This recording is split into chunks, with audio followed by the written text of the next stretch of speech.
بسم الله الرحمن الرحيم. الحمد لله الذي أنزل على عبده الكتاب ولم يجعل له عوجا قيما لينذر بأسا شديدا من لدنه ويبشر المؤمنين الذين يعملون الصالحات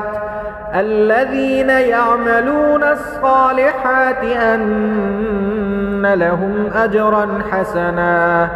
ماكثين فيه أبدا وينذر الذين قالوا اتخذ الله ولدا ما لهم به من علم ولا لآبائهم كبرت كلمة تخرج من أفواههم إن يقولون إلا كذبا فلعلك باخع نفسك على آثارهم إن لم يؤمنوا بهذا الحديث أسفا إنا جعلنا ما على الأرض زينة لها لنبلوهم أيهم أحسن عملا وإنا لجاعلون ما عليها صعيدا جرزا أم حسبت أن أصحاب الكهف والرقيم كانوا من آياتنا عجبا إذ أوى الفتية إلى الكهف فقالوا ربنا آتنا من لدنك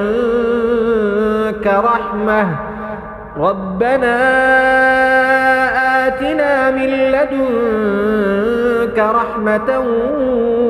وهيئ لنا من أمرنا رشدا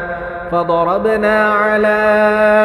آذانهم في الكهف سنين عددا ثم بعثناهم لنعلم أي الحزبين أحصى لما لبثوا أمدا نحن نقص عليك نبأهم بالحق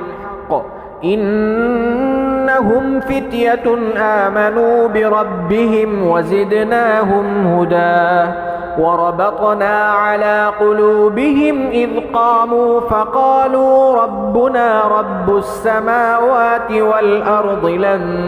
ندعو من دونه إلها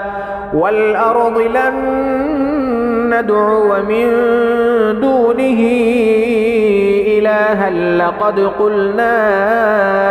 إذا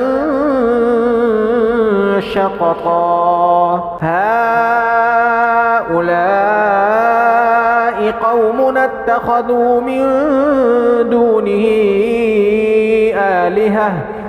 لولا يأتون عليهم بسلطان بين فمن أظلم ممن افترى على الله كذبا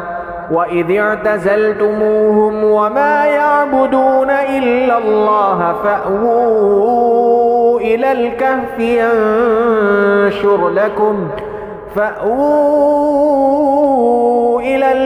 ينشر لكم ربكم من رحمته ويهيئ لكم من أمركم مرفقا وترى الشمس إذا طلعت تزاور عن كهفهم ذات اليمين وإذا غربت تقرضهم ذات الشمال وهم في فجوة منه ذلك من آيات الله من يهد الله فهو المهتد ومن يضلل فلن تجد له وليا مرشدا.